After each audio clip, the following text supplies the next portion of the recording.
오늘 할 말씀은 사도행전 13장 34절 보시겠습니다. 사도행전 13장 34절 34절 그를 죽은 자들로부터 살리사 다시는 썩어질 것으로 돌아가지 않게 하실 것에 관하여 이와 같이 말씀하시기를 내가 다윗의 확실한 자비를 너에게 주리라 하셨으며, 그래서 시편 다른 곳에서도 말씀하시기를 주께서 주의 거룩하신 분으로 썩어짐을 보지 않게 하실 것임이니이다 하셨느니라. 다윗은 그의 당대 하나님 뜻을 따라 섬기다가 잠들어 그의 조상 곁에 묻혀 썩어짐을 보았으나 하나님께서 다시 살리신 그는 썩어짐을 보지 않았느니라. 자, 구약에 있는 다윗에 대한 것을 얘기하면서 예수 그리스도를 전파하는 거죠. 그 전주에 제가 말씀드렸죠. 사도 바울은 그 당시에 신약이 없었어요. 신약은 사실 사도 바울이 쓴 거죠. 그 구약을 가지고 지금 예수님을 증거하는 거예요. 근데 이 사도행전 13장에서는 은혜 복음을 전파해요. 정확하게. 그 구약에 있는 그 자기 조상들에게 한, 특히 아브라함, 그 다음에 모세, 다윗, 이 세 인물, 가장 이스라엘 사람들이 존경하는 사람들이. 그래가지고 그 세 인물을 그러다가 지금 예수 그리스도에 대한 것을 얘기하죠. 자, 34절에 그를 죽은 자들로부터 살리사, 예수님이죠. 다시는 썩어질 것으로 돌아가지 않게 하실 것에 관하여 이와 같이 말씀하시기를 내가 다윗의 확실한 자비를 너희에게 주리라 했어요. 이 다윗의 확실한 자비가 무엇이냐 이래요. 자, 다윗의 확실한 자비는 사무엘하 7장에 나와요. 사무엘하 7장 보세요. 이거에 근거해서 예수 그리스도가 우리에게 믿음만으로 구원을 시켜줬다는 것을 증거하는 거예요. 사무엘하 7장. 그래서 여러분들이 성경은 구원받는 건 심플해요. 그렇죠? 구원은 성경 몰라도 복음 9절만 본인이 믿으면 구원받을 수 있어요. 그 다음에 구원받은 뒤에 성경 공부를 하면 굉장히 깊이 들어가면 하나님의 말씀은 완벽하기 때문에 여러분 끝이 없어요. 여러분 샘물에서 물이 계속 쏟아져 나오는 듯이 그렇게 여러분이 공부를 할 수가 있는 것이에요. 하나님의 말씀은 완벽하기 때문에. 하나님의 말씀이 완벽하지 못하면 이 세상에서 심판이라는 건 없는 거예요. 그렇죠? 많은 사람들이 하나님의 말씀이 완벽하지 않대. 그럼 하나님은 어떻게 심판을 해? 하나님 심판할 때 말씀으로 심판한다고. 그렇죠? 말씀으로 심판하는데 말씀이 완벽하지 않아? 그래서 사람들이 전혀 하나님에 대해서 모르는 거예요. 하나님이 어떻게 이 세상을 운영하시는지. 사무엘하 7장 보세요. 11절부터 보면 또 내가 재판관들에게 명령한 내 백성 이스라엘을 다스리게 하던 때같이 하지 못하리라. 또 내가 너를 내 모든 원수들로부터 쉬게 하였노라. 또 주가 내게 말하노니까 너를 위하여 한 집을 이루리라. 잘 봐요. 다윗에게 하는 말이죠. 근데 이것을 가지고 예수 그리스도를 전파하죠. 12절에 내 날들이 차서 내가 내 조상들과 함께 잠들 때 내가 내 몸에서 나올 곧 내 뒤에 올 내 씨를 세우고 내가 그의 왕국을 견고하게 하리라. 자, 여기서 문자적으로 역사적으로 보면 이 씨가 누구예요? 솔로몬이죠. 솔로몬이라고요. 내 몸에서 나올 곧 내 뒤에 올 내 씨를 세우고 내가 그의 왕국을 견고하게 하리라. 그가 내 이름을 위하여 한 집을 지을 것이요 나는 그의 왕국의 보좌를 영원히 견고하게 하리라. 나는 그의 아버지가 되고 그는 나의 아들이 되리니 만일 그가 죄악을 범하면 내가 사람들의 막대기로 사람의 지식의 채찍으로 그를 징계하리라. 그러나 내가 내 앞에서 제거한 사울로부터 내 자비를 빼앗은 것 같이 그것이 그에게서 떠나지는 아니하리니 내 집과 내 왕국이 내 앞에서 영원히 세워지리라. 내 보좌가 영원히 세워지리라 하시더라. 자, 이게 지금 자비를 빼앗은 것 같이 그랬어요. 내 자비를 빼앗은 것 같이 그것이 그에게서 떠나지는 아니하리니. 즉 사울이 왕이었죠. 그러나 사울은 끝났어요. 사울의 그 집안에서 계속 왕이 나온 게 아니잖아요. 이스라엘 첫 번째 왕인데 사울의 죄악으로 인해서 사울은 끝을 냈단 말이에요.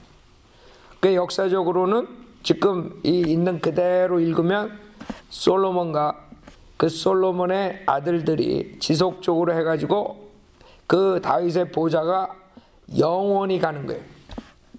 그렇죠? 자, 그러나 여러분이 알다시피 다윗의 보좌가 그 이스라엘 보좌가 영원히 가요? 영원히 가지 않았죠. 끊어졌다고요. 바벨론 포로 생활로 들어가면서. 그렇죠? 그래서 그 예레미야 22장에 보면 그 예언을 하죠. 예레미야 22장. 예레미야 22장.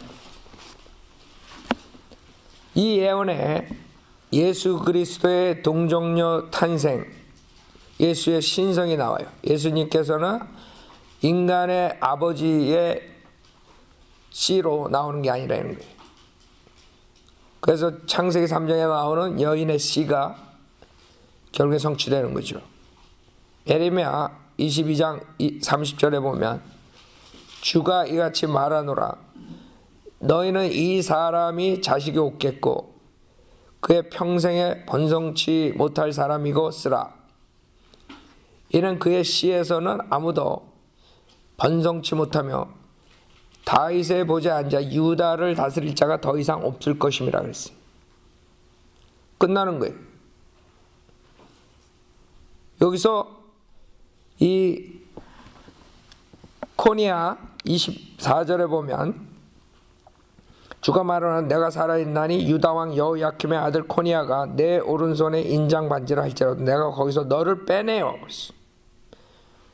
결국 하나님께서 끝을 내요. 코니아에서. 그 역사적으로는 코니아가 마지막 왕이에요. 그렇기 때문에 많은 사람들이 그게 왜 그렇게 되는가? 그 맨 마지막에 보세요. 예레미야 52장에 예레미야 예언한 것이 성취가 되고 결국에는 바벨론 포로 생활로 들어가죠. 지금 역사적으로는 코니아에서 끝나요. 예레미야 52장 31절에 보면 유다왕 여호야킨이 사로잡혀간 지 37년째, 즉 바벨론 왕 에윌무로닥의 7이 원년 12월 그달 25일에 그가 유다왕 여호야킨의 머리를 들어올려 그를, 이게 코니아예요. 여코니아인데 여가 없어져. 여는 여호바를 얘기하는 거예요. 결국에는 저주받는 거지. 거기서 끝나. 코니아가 그를 감옥에서 내어놓고 그에게 친절하게 말하며 그의 보좌를 바빌론에 그와 함께 있는 왕들의 보좌보다 높이고 그의 죄수의 옷을 바꿔주니 그의 평생 동안 왕 앞에서 계속해서 음식을 먹었더라. 그의 음식으로 바벨론 왕에게서 그에게 계속 지급되는 음식이 있었으니 매일 일정량을 그가 죽을 때까지 그의 전생애 동안 주었더라. 그 다음에 시드키야는 완전히 저주받고 두 눈이 빼임을 받고 그 다음에 감옥에서 죽어요. 52장 1절에 보면 시드키야 치리하기 시작할 때 21세라. 그래서 시드키야랑 그 다음에 여호야킨이라는 시드키야는 결국에는 이 둘 다 악한 짓을 해요. 결국에 하나님께서 칠 수밖에 없어요. 시드키야도 그렇고 그 다음에 여호야킴 마찬가지. 여호야킴이 2절에 행한 모든 것대로 그가 주 보시기에 악한 것을 행하고, 그 다음에 4절에 시드키야 7이 제9년에 거기서 시드키야가 또 악하게 굴고 그 바벨론 왕에게 결국엔 잡혀가죠. 11절에 보면 그리고 나서 바벨론 왕이 시드키야의 두 눈을 빼고 그를 사슬에 묶고 바벨론으로 끌고 가서 그가 죽는 날까지 감옥에 가두었더라. 역대기야 36장 맨 마지막에 보면 얼마나 악한 짓을, 그러니까 하나님께서 결국에는 그냥 놔둘 수가 없는 거예요. 이 기회를 주고 또 주고 또 주고 그랬는데도 결국엔 돌아오지 않으니까 하나님께서 그냥 치시죠. 역대기야 36에 보면은 그 마지막 유다 왕들의 멸망이 나와요. 36장. 자, 4절에 보면 맨 처음에 여호아스가 2절에 나오죠. 그 다음에 그의 형제 4절에 보면 엘리야킴을 유다와 예루살렘을 치리하는 왕으로 삼고 그의 이름을 여호야킴이라 했더라. 그 다음에 5절에 보면 여호야킴이 치리하기 시작할 때 25세였으며 그가 예루살렘 11년을 치리하였는데 그가 주 그의 하나님 목전에 악한 것을, 그러니까 마지막 왕들은 다 악한 짓을 해.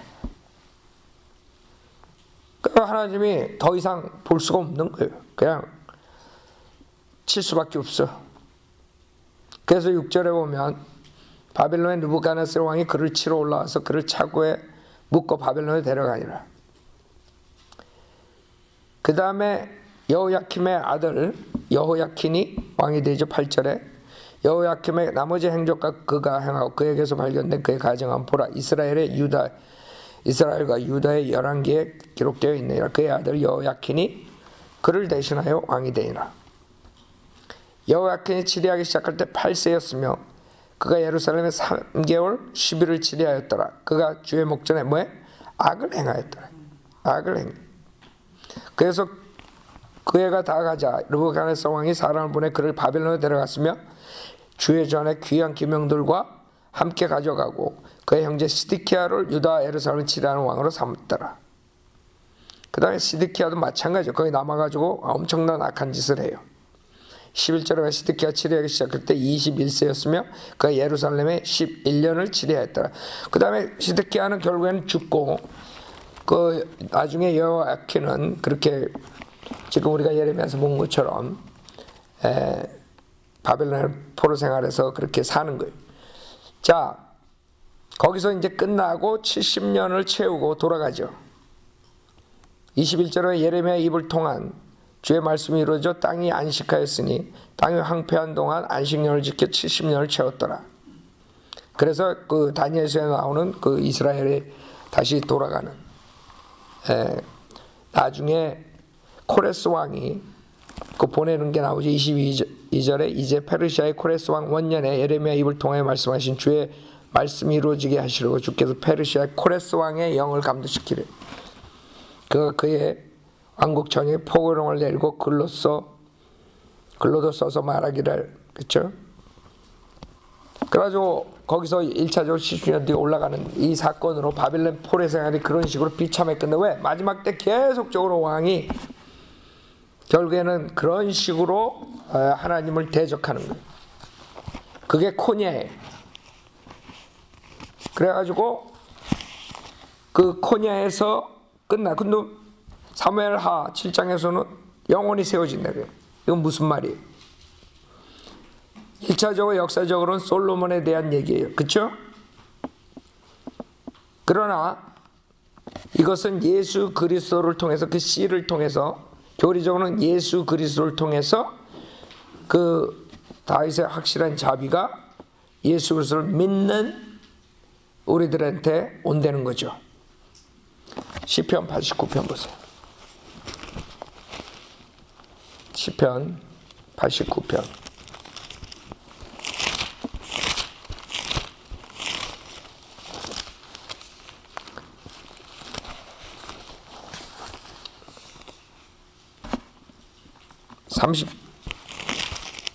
(30절부터) 보면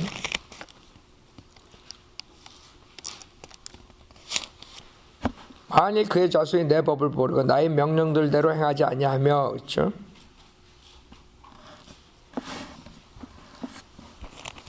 이게 그 27절에 보면 내가 또 그를 나의 장자로 삼고 지상의 왕들보다 더 높게 하며 그를 위하여 나의 자비를 영원토록 간직하고 그와 더불어 나의 언약을 굳게 세우리라. 내가 또 그의 씨를 영원하게 할 것이요 그의 보좌도 하늘의 날들과 같게 하리라. 그렇죠? 예수라고 여기서 바로 예수님을 얘기하는 거예요. 근데 사무엘하 7장하고 연결이 되는 거예요, 이게. 만일 그의 자손이 내 법을 버리고 나의 명령들대로 행하지 아니하면, 그들이 내 규례들을 어기고 나의 계명들을 지키지 아니하면 내가 막대기로 그들의 죄가를 다스리며 채찍들로 그들의 죄악을 다스리라. 그러나 내가 나의 자애를 그로부터 완전히 거두지는 아니할 것이요 나의 신실함도 약해지지 아니하며 내 언약도 깨트리지 아니할 것이며 내 입술에서 낸 것도 변경시키지 아니하리라. 내가 나의 거룩함으로 한 번 맹세한 것은 다윗에게 거짓말을 하지 아니하리라는 것이라. 그의 씨가 영원히 지속될 것이요. 그렇죠?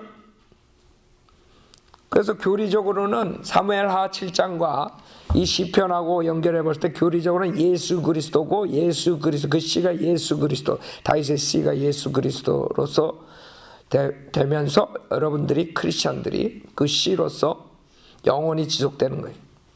그의 보좌는 내 앞에 태양 같아요. 그래서 다윗의 보좌라는 거예요. 그것이 달과 같이 하늘에 있는 신실한 지인같이 영원히 견고하게 솟아. 그 코니아에서 끝나요.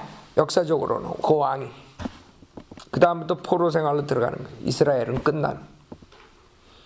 그 다음에 나오는 게 누구예요? 그 다음에 그 씨가 누구를 통해서 나와요? 다윗의 그 족보를 쭉 보죠. 마태복음하고 누가복음에 나오죠. 그 예수 그리스도라고요. 계속 예수 그리스도가 거기서 등장해 해가지고 그 다음에 이제 그 다윗의 보좌가 연결되는 거예요. 근데 이스라엘 백성들이 또 거절을 했기 때문에 결국에 이스라엘 백성들은 잠시 동안 또 그 보좌를 계속 이어나가지 못하죠. 그 다윗의 보좌는 언제 다시 생겨요? 천년왕국 때. 그 천년왕국이라는 그 다윗의 보좌에 앉아서 통치하신다는 거예요. 그 이스라엘 백성들이 거절하고 그 다음에 교회 시대가 열리는 거예요. 그 이방인들에게 복음이 전달되고.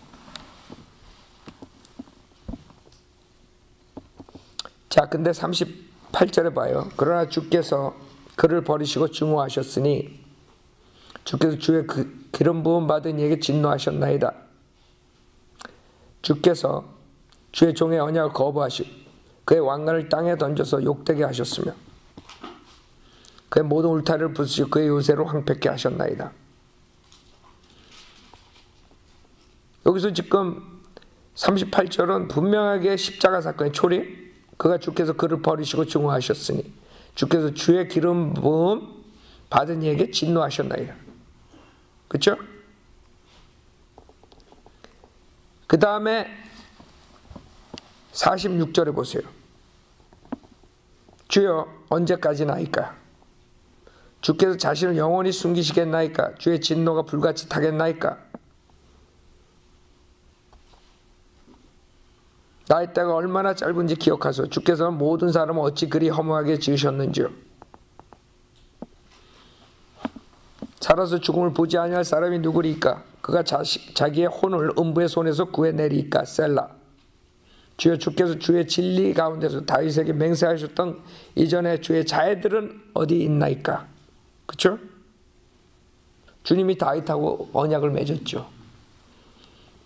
그 주님의 자비예요. 근데 이스라엘 백성은 어떻게 됐어요? 보이지가 않아. 왜? 복음을 거절했기 때문에. 그래 이스라엘 사람들한테는 주님이 영원히 숨긴 것 같아. 숨은 것 같아. 그래서 46절에 주여 언제까지니까? 결국엔 대환란을 통과해야지 이 사람들이 회개하고 그 다음에 주님이 나타나는 거예요. 이해가 가요? 그렇기 때문에 성경이 깊이 들어가면 조금 혼동이 될 것 같지만 혼동되는 것도 없어. 하나는 역사적으로, 그 다음에 하나는 교리적으로 보면 문제가 없다고.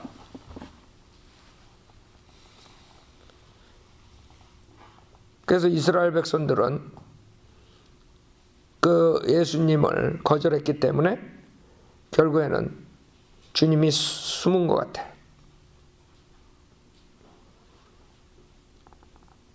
그래서 49절에 주여 주께서 주의 진리 가운데서 다윗에게 맹세하셨던 이전에 주의 자애들은 어디 있나이까?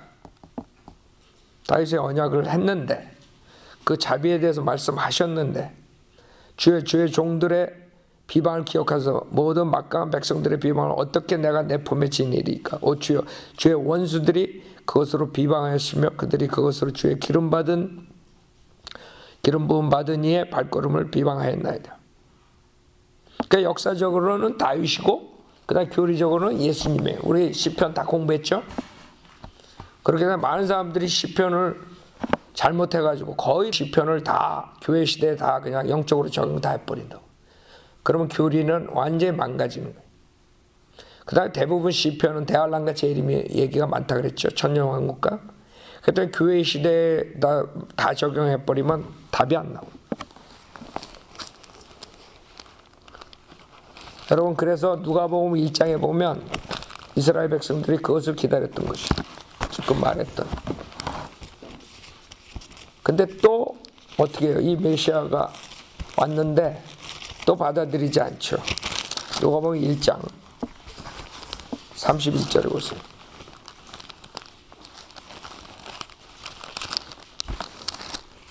누가복음 1장 31절. 보라 내가 너의 태안에 임신하여 한 아들을 낳으리니 그의 이름을 예수로 하라. 그는 위대하게 될 것이며 가장 높으신 분의 아들이라 불릴 것이요 또 주 하나님께서 그에게 그의 조상 다윗의 보좌를 주실 것이며 그는 야곱의 집안을 영원히 통치할 것이요 그의 왕국은 무궁하리라. 그렇죠? 천년왕국. 그 다음에 어떻게 해요? 새하늘과 새 땅, 새 예루살렘. 그 영원 무궁한 거예요. 그 이것을 지금 주님께서 성취하려고, 구약에 있는 것을 성취하려고 나타나셨죠. 결국에는 이 메시아를 이스라엘 백성은 거절을 해요. 받아들이질 않아요. 여러분 한번 생각해 보세요. 많은 사람들이 왜 주님이 그렇게 늦게 오시냐, 일찍 오셔가지고 일찍 다 끝내버리지. 생각해봐요. 주님이 4,000년 지난 다음에 왔는데도 안 받아들이는데 더 일찍 오면 어떻게 됐겠어? 말이 안 되지. 구약이 있기 때문에 결국에는 그나마 예수님 초림 다음에 사는 사람들이 구원을 받을 기회가 생기는 거예요. 아, 이분이 그 구약에 그렇게 예언을 했던 이분이구나. 그러니까 구약이 없이 예수님이 등장할 수가 있어요? 등장 안 하지. 그러니까 그 때가 돼서 예수님이 나타나셨잖아. 다 구약에 예언하고 구약의 모형으로 다 보여줬어. 유월절 사건, 그 다음에 제사의 희생제 사건, 모든 거 다 예수님의 모형이야 다. 다윗의, 모세의, 아브라함의 모든 걸 다 보여줬어. 그런데도 나타났는데 잡아 죽이잖아. 그게 인간이야. 근데 만약에 구약이 없었다 봐. 생각해봐요. 그러니까 하나님이 하시는 일은 늦은 것 같지만 예수님이 4,000년 뒤에 나타나시지만 아직까지도 사람들이 이해를 못하는 거예요. 그냥 복음은 심플해요. 예수 믿고 예수님이 하나님이고. 근데 그 심플한 게 깊이 들어가면 make sense 안 할 것 같죠. 그냥 어떻게 그렇게 하나님이 십자가에서 죽고 그것만 믿으면 구원받고 왜 그런 방법밖에 없었나. 어쩌고 저쩌고 그 깊이를 몰라서 그래요. 성경을 공부하면 공부할수록 하나님이 이런 방법이 퍼펙트한 방법이구나. 인간을 구속해 주는 방법은 첫째 하나님이 인간으로 나타나셔야 돼. 그래야지 인간을 죄사함 해줄 수 있구나. 그 다음에 그분이 죽으셨다가 부활하셔야 되는 거예요. 그 전제가 없으면 많은 사람들이 그냥 그것만 보면 아유 뭐 유대인이 죽은 거 부활한 거 그거 믿으면 제사 안 받는데 웃기고 앉았네. 그러고 다 안 믿어. 다 지옥 가는 거야. 그 구약을 몇천 년 동안 보여줬는데도 불구하고 안 믿잖아. 구약을 보면 다 예수님에 대한 모형이에요. 그렇죠? 예수님을 믿고 구원을 받지 못했지. 그러나 다 지금 와서 보면 구약은 예수님에 대한 모형들이 많이 나와요. 그러니까 사람들이 헷갈리는 거야. 왜 그 방법밖에 없었을까?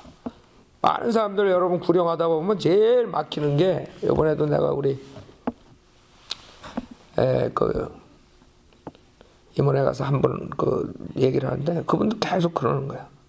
왜 하나님이 그럼 우리를 선하게 만들고 그냥 오히려 악하게 안 만들었습니다. 그 이제 자유의지에 대해서 얘기가 뭐 다 하여튼 그래도 그냥 선하게 만드시면 돼. 그럼 로봇처럼 살고 그래 자기는 그게 더 좋대. 그렇게 나오는 거 사람들. 오히려 죄 짓고 지옥 가는 것보다. 그렇죠? 사람들은 그렇게 생각할 수가 있다고. 그러니까 이 깊이를 모르게 되면 그 방법밖에 없고 그 다음에 인간에게 자유의지를 줬고 그걸로 인해서 하나님의 백성을 삼으려고 자유의지로 백성이 되라 이거지. 그러니까 로봇처럼 넌 내 백성. 그러니까 로봇가 여러분 로봇처럼 살고 싶어. 남의 지배를 받아가지고 하라는 대로 그냥 버튼 누르면 왼쪽으로 가 그럼 왼쪽으로 오른쪽으로 가 앉아 그러면 앉고 일어서 그렇게 살고 싶어. 근데 많은 사람들은 실질적으로 그런 패션을 가져요. 왜? 십자가 사건만 믿고 제사안 받는다 그러면 그게 사실 사람들이 이해가 안 가는 거야. 왜? 그런 방법을. 왜 그렇게 쉽게 구원받나? 뭐 많은 이유들이. 그러나 그렇게 구원을 쉽게 받지만 그 깊이라는 것은 상상을 못하는 거야, 인간이. 그래서 하나님 말씀에 이렇게 구약에 좀 계시를 하셔가지고 인간들에게 좀 깨우침을 주는데도 인간들은 아직도 이해를 못하는 거예요. 왜 그 방법밖에 없을까? 이러고 있는 거예요. 생각해봐요. 구약에 그렇게 예언하고 또 하고 선지자들이 하고 뭐하고 계속적으로 했는데도 기껏 나타나니까 어디서 태어나고 몇 년에 어느 정도 태어나고 다 얘기해 줬는데도 잡아 죽이잖아. 그리고 2000년 지났는데 아직도 안 받아들이잖아. 예? 그 예수님이 더 빨리 나왔으면 어떻게 됐겠어? 모세 때 나타났으면 어떻게 됐겠어? 그러니까 사람들은 이해를 못하는 거예요. 왜 하나님? 왜 하나님? 왜 하나님? 그러니까 여러분 성경을 공부하다 보면 기가 막혀. 그게 신비구나. 하나님의 신비. 하나님께서 그 방법이 퍼펙트한 방법이어서 퍼펙트한 성경으로 인간들이 알고서 이성적으로 판단하고 마음으로 믿고 하나님의 백성이 되라 이거. 그 인간들은 계속 의심을 가지니까 인간의 지혜 가지고 결국에는 하나님을 거절하게 되는 것이. 그 다윗의 확실한 그 자비에 대해서 인간들은 이해를 못하는 거야. 그 다음에 역대기야 6장도 보세요. 요약한 거. 이게 많이 헷갈려요. 근데 사실 헷갈릴 것도 없어. 그냥 간단하게 여러분들이 그 역사적, 그 다음에 교리적으로 하나님께서 이중적으로 말씀하시는 것만 알면 그냥 사람들이 이거 보고 그냥 하나만 생각하는 거야. 이건 다윗이다. 다윗을 역사적으로 얘기하면서 분명하게 사도행전에선 그분이 예수님이라 그러잖아. 다윗은 지금 무덤에 있다 그러잖아. 그럼 답을 준 거 아니야. 다윗을 역사적으로 얘기하면서 예수님을 얘기하는 거 이러면 되는 거야. 어려운 거 없다고. 역대기야 6장 42절에 보면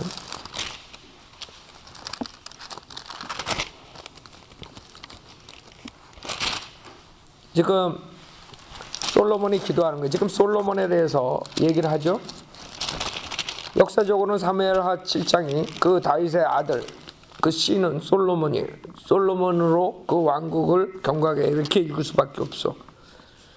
그래서 솔로몬이 여기 뭐라 그러냐면 역대기야 6장 42절에 오 주 하나님이여 주의 기름 부음 받은 이의 얼굴을 돌이키지 마시고 주의 종 다윗의 자비를 기억하소서 그러잖아요.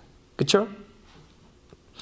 지금 이 솔로몬이 기도하면서 주님이 이 성전에서 기도하면 우리가 죄를 짓더라도 용서해주고 이런 식으로 기도를 쭉 하는 거예요. 마지막 장면에 다윗의 자비를 또 가져 나오잖아. 역대기야 6장 36절부터 보면 그 앞에 좀 올라가서 보자고요. 만일 그들이 주께 죄를 지음으로 이런 죄를 짓지 않은 사람은 없음이니 주께서 그에게 분노하사 그들을 그들의 원수들 앞에 넘겨주시오 그들이 멀거나 가까운 땅으로 사로잡혀 갔을 때 봐요. 민족적으로 얘기하잖아. 이스라엘을 얘기하는 거죠. 그렇죠? 그들이 사로잡혀간 그 땅에서 스스로 깨닫고 사로잡혀간 땅에서 주께 돌이켜 기도하여 말하기를 우리가 죄를 지었고 잘못을 행하였으며 악하게 행하였나이다 하며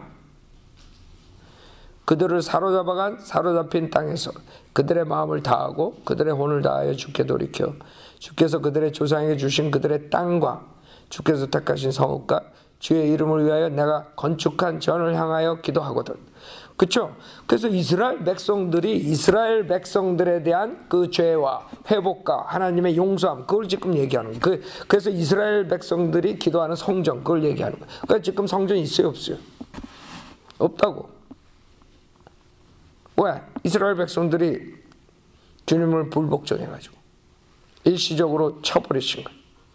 그러니까 기도를 하려도 기도할 때도 없는 거야 이스라엘 백성. 근데도 아직까지도 예수님 안 믿음으로 구원받는 걸 안 받아들이죠. 거의 모든 이스라엘 백성들은 아직도 이거를 가지고 구약만 가지고 그냥 장님이 된 채로 가는 거야.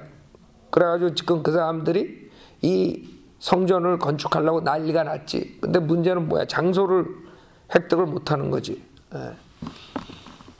결국에는 우리는 성경적으로 대환란 때 그 성전이 있다는 걸 알 수 있죠. 왜? 적그리스도가 거기 가서 자기가 하나님이라고 그런단 말이에요. 그러니까 성전은 지금 장소가 문제지 다 준비되어 있다고.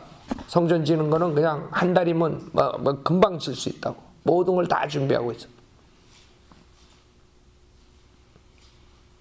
지금 같은 기술에 성전 짓는 거는 금방 다 할 수 있어요. 이 사람들이 그 얼마나 열망하겠어. 왜? 지네들은 희생제, 성전 없으면 난리가 나는데 죄사함이 어딨어? 그럼 얼마나 그걸 원하겠어? 그러니까 장님이 돼가지고 예수님께서 오시고 그분이 메시아고 그분만 믿음으로써 구원을 받고 재산 받는데 그걸 다 놓쳐버리고 지금 결국에는 대환란으로 들어가고 대환란 때 소수만 주님께 돌아오는 그 다음에 재림 때 자기네들이 기다리는 메시아를 만나는 그 장면 그렇게 되는 거예요. 불쌍하죠. 여러분이 성경을 보면은 답이 나오는데 그래서 여기서도 마찬가지예요. 사무엘하라 역사적으로 그 이스라엘 백성에 대한 거고 이스라엘 백성이 그 왕국을 지속적으로 이어나가는 거고 근데 우리가 봤을 때 코니아에서 끝났죠. 그러면 그 왕이 어떻게 연결돼요? 다윗의 그 보좌가 결국에는 그 다윗 솔로몬이 아니라 교리적으로는 예수 그리스도를 말한 거고 그 다음에 예수 그리스도를 통해서 그 왕국이 다시 영원토록 간다는 거. 그거 뭐 간단하잖아요. 어려워요? 이사야서 55장 보세요.